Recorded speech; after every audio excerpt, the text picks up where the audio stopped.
There I was, sitting on my sofa, watching my cell phone vibrate frantically on the coffee table as if it were going to explode at any moment. The names flashed across the screen like in a bad family horror movie: mother, father, Marcos, my older brother. The device danced with the intensity of the desperate calls. And I just watched with a smile on my face, arms crossed, feeling that dark satisfaction grow in my chest. 6 months. 6 long months since I had left my parents' house without much fuss. No shouting, no slamming doors. I just grabbed a backpack with some clothes and my laptop and walked out the front door, as calm as someone going to buy bread. It was the end. Or at least it should have been. But here they were, invading my space again, bombarding my phone as if I still owed them something. As if my soul was still family property. My name is Sam, I'm 29, I work in finance, and until 6 months ago, I was my family's private ATM. The straight-talking kid who never gave anyone a hard time, unlike my brother Marcos, 33, the eternal child prodigy who couldn't hold down a job for more than 3 months, but who, in some miraculous way, never let our parents down. I picked up my cell phone and read my father's last message: "Why didn't you pay the mortgage this month?" I felt that bitter smile forming on my lips as I typed the reply: "I thought you weren't welcome anymore." I sent it and put the device back on the table, knowing exactly what was coming next. 3, 2, 1. The phone exploded. Messages, calls, notifications flooded the screen like a dam that had just burst. It was chaos. A beautiful, perfect chaos that I was enjoying watching from the sidelines. To understand how I got here, you need to know the full story. Imagine this: while my brother Marcos dropped out of college at the age of 20 to find himself, my parents applauded as if he were an enlightened philosopher. When he was fired from 3 jobs in a row because they didn't recognize his creativity, they shrugged and said that times are tough for everyone. And when, at the age of 31, he returned to my parents' house with no job, no plans, just threw himself on the sofa as if he had earned the right to do absolutely nothing, they welcomed him like a lost puppy. Me? I started working at 16 in a snack bar after school. I saved every penny, graduated with a scholarship and working night shifts, got a solid job as soon as I left college. Did they celebrate? Of course not. A muttered "good job, Sam" was all I got. Because that's what I did. I was the responsible one, the reliable one, the one who didn't need looking after. Love in our home came at a price. And I learned early on that they would charge when they wanted to. My mother, Linda, would sigh dramatically when I visited. "Things have been so hard lately," in that shaky Oscar-worthy voice. My father, Carlos, would drop casual little bombs. "Marcos is trying so hard, he just needs a bit more time to settle in," as if I should agree and help. I saw the game. I knew what they were doing, planting those seeds of guilt. And I let them, because what else do you do when it's your family? I never asked them for a penny. I built my life from scratch. But guess who asked again and again? Marcos, returning home with nothing to show for it. And guess who they expected to help when the bills started piling up? Me. Always me.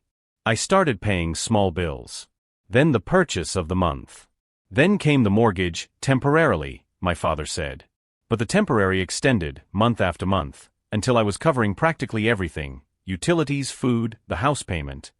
While Marcos continued on the sofa, controller in hand, beating video game records as if he were doing us all a favor. If you like this story, don't forget to subscribe to the channel, because what follows is the final straw that made me stop being the good son and start planning my freedom for good. Then came that Sunday, 6 months ago, when I finally reached my limit. I had just finished a brutal week at work, eyes burning from analyzing spreadsheets, bank accounts still sore from the last family bailout, and I stopped at my parents' house as usual. Arms full of shopping bags because I knew they wouldn't have bothered to stock the fridge. I barely put the bags in the kitchen and noticed the heavy atmosphere. My mother was sitting in the living room, arms crossed, looking like she was about to explode. Marcos sprawled on the sofa, fiddling with his cell phone as if nothing mattered. My father in the kitchen, shaking his head as if I had already disappointed him. "We need to talk, Sam," said my mother, her voice sharp enough to cut glass. My father stepped forward, hands in pockets, all casual. "We've been talking and we think it's time you contributed more. You make a good living and it's not fair for us to struggle while you live on your own, spending your salary as you please." I blinked, trying to process it. Because, what? I was already contributing. "I'm already helping," I said, keeping my voice steady. My mother let out a sound of contempt. A few bills here and there, that's nothing compared to what we need. My hands closed into fists, nails digging into my palms as I tried to keep calm. I've been covering the mortgage for 2 years. That's not nothing. That's when Marcos rolled his eyes. Come on, bro, you know they've done a lot for us. It's just money. And I burst out, turning my gaze on him. Us? I don't see you paying anything. This set my mother off, her face contorting. Don't talk to your brother like that. He's trying his best. I let out a laugh, cold and humorless. Really? Because the way I see it, all he's trying to do is set a world record for hours wasted doing absolutely nothing. My father interrupted, voice cutting. Sam, we're asking you to take responsibility. The house is too much for us alone. If you were a good son, you'd take responsibility. Something broke inside me at that moment.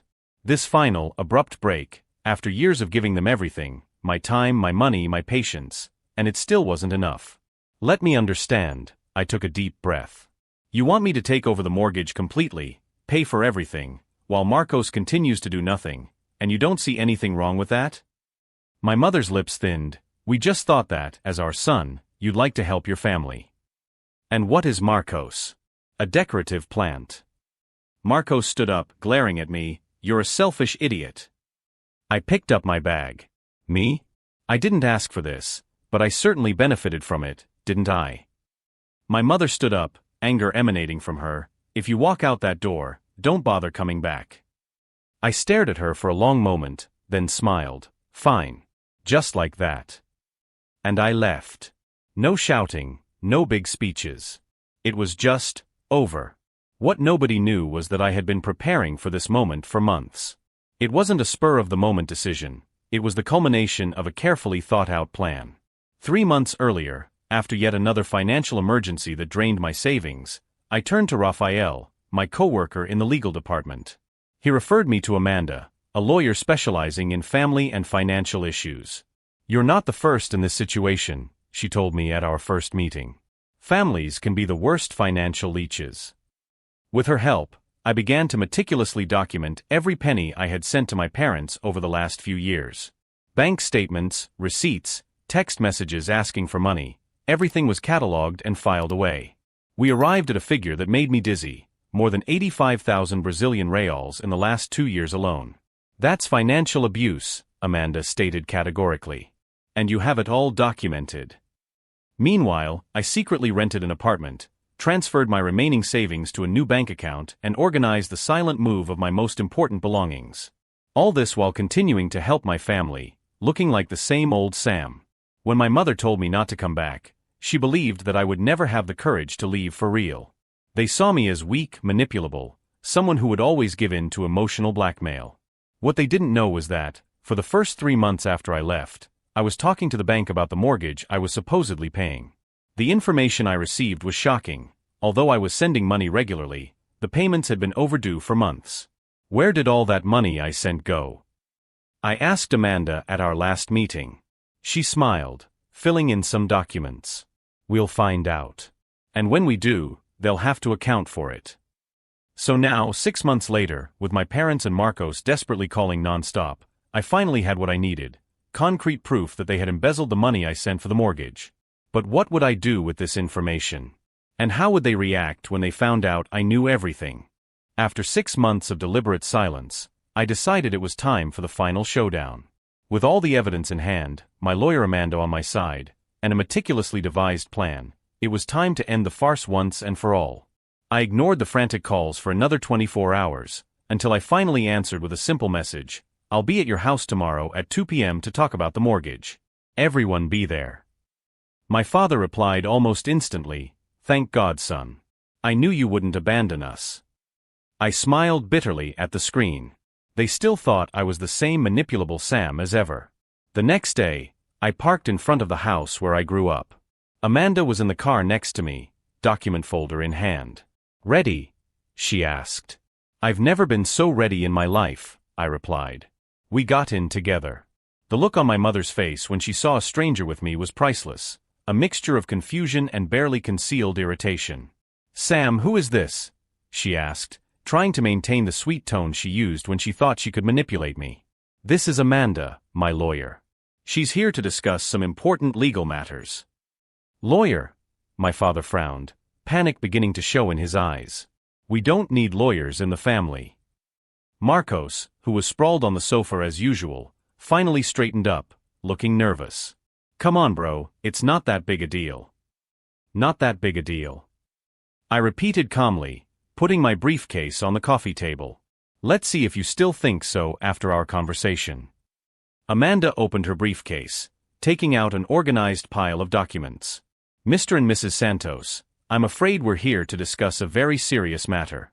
We have substantial evidence that you embezzled funds sent by your son Sam, specifically designated for the mortgage payment on this residence." My father's face paled. That's ridiculous." "Is it?" I asked, opening my own file. "I have here records of bank transfers totaling 85,000 Brazilian reals over the last 2 years, specifically for the mortgage payment. However, according to the bank, the mortgage has been in default for 8 months. Where did that money go?" My mother began to stutter. "We've had expenses, medical emergencies." "Interesting," said Amanda, sliding another document across the table. "Because here we have credit card statements showing purchases in luxury stores, the latest electronics, and look, a trip to the beach that you took 3 months ago, while you were telling Sam you couldn't even afford food." Marcos jumped up from the sofa. "Are you spying on us? That's an invasion of privacy." "It's not spying when you're the victim of fraud, Marcos," Amanda replied coldly. "By the way, we found some interesting transfers to your account too. 2,000 Brazilian reals a month, while you were telling Sam you were looking for a job. It was like watching a house of cards collapse." My father tried to change tack. "Sam, we're your family. You can't sue us." "Actually, he can," Amanda interrupted. "And we've already filed the lawsuit. Embezzlement, family fraud and financial abuse. The bank has already been notified of the situation and is cooperating fully with our investigation." My mother began to cry, her crocodile tears that had worked for so many years. "How can you do this to us? After all we've done for you." "And what exactly did you do for me?" I asked, keeping my voice steady. "Manipulated me, stole my money, made me feel guilty for not wanting to be your private bank account?" That's when my brother tried another approach. "Dude, if you do this, we'll lose the house. We'll have nowhere to go." "That's your problem now," I replied calmly. "The same way you told me 6 months ago when you kicked me out." The meeting continued for another hour, with Amanda calmly explaining the legal consequences of their actions. Foreclosure was just the beginning. They would have to return all the embezzled money, plus interest and moral damages. My father tried to negotiate, to offer settlements, even to beg, but I stood firm. "You have 2 options," I finished, standing up. "Immediately pay the full amount you owe me, or face a lawsuit that will expose all this publicly." "We don't have that kind of money," my mother shouted in desperation. "Then sell the house," I suggested. "It's that or the courts." As we were leaving, with my parents and Marcos in a state of shock, my father made one last desperate attempt. "Sam, don't do this. We're your blood." I turned around slowly. Blood? Family? That meant nothing when you were stealing from me for years. Now you're going to find out what it means to face the consequences of your actions. A week later, I received the news that my parents had put the house up for sale in a desperate attempt to raise funds before the lawsuit went ahead. Marcos suddenly found a job in a convenience store. Funny how the threat of facing a judge can motivate people who have spent years unable to work. The best part? The neighbors, friends and family who had heard for years that I was the ungrateful son who abandoned his family now knew the truth. Amanda made a point of sending a formal letter detailing the situation to some key relatives that my parents used as emotional support in their manipulation games. Aunt Clara, who had always been more sensible, called me crying, "Sam, I had no idea. They told us a completely different story." As I watched the castle of lies crumble from afar, I felt not revenge, but liberation. They were finally facing the reality they had created. But what would happen after that? What would my life be like away from them, truly free for the first time? And most importantly, was there any chance of redemption for a family built on such deep lies? 3 months after the confrontation, My parents sold the house for well below market value. They had no choice. The process was progressing and the bank had already started foreclosure proceedings. They moved into a small rented apartment on the outskirts of town. Marcos, miraculously, kept his job at the convenience store, although he still complained constantly on social media about how working is capitalist exploitation. As for me, my life took a complete turn. Without the financial weight of my family on my back, I could finally breathe. I invested the money that used to go down the drain at my parents' house, and with the help of Raphael, the same colleague who introduced me to Amanda, I started a small financial consultancy business aimed at people who, like me, were trapped in financially abusive relationships. "You have a natural talent for explaining complex concepts," said Raphael after our first talk together to a group of young adults. "Your personal story connects people in a way that cold numbers never could." The business grew rapidly. In 6 months, I hired 2 employees and became a regional reference in financial education and economic independence. The social networks I created to publicize my work accumulated thousands of followers, people who identified with my story and were looking for guidance in similar situations. And it wasn't just strangers who noticed the change. My extended family, who for years only heard my parents' side of the story, began to see the truth.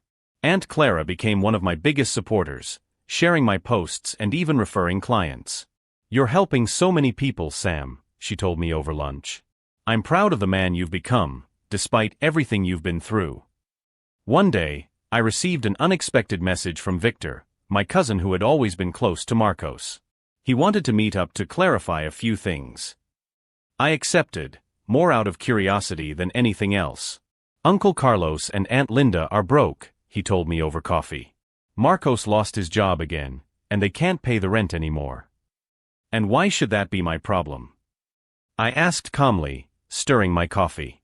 Victor looked uncomfortable. They're asking if you could help. Just until they stabilize."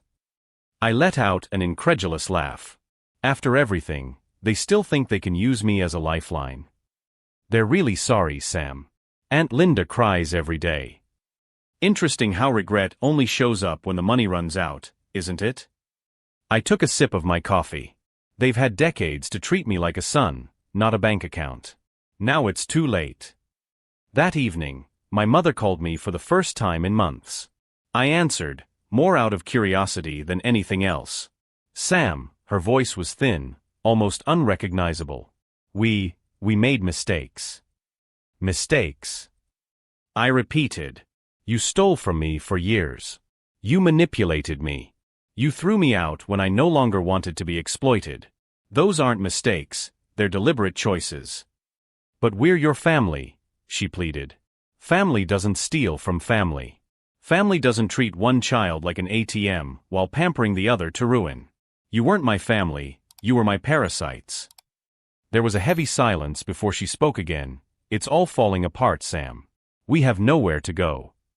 "Maybe you should ask Marcos for help," I suggested. "After all, he's the child prodigy, isn't he?" I heard a muffled sob. "He abandoned us. He said it wasn't his problem." I felt a hint of dark satisfaction. It seems I've learned something from my older brother after all.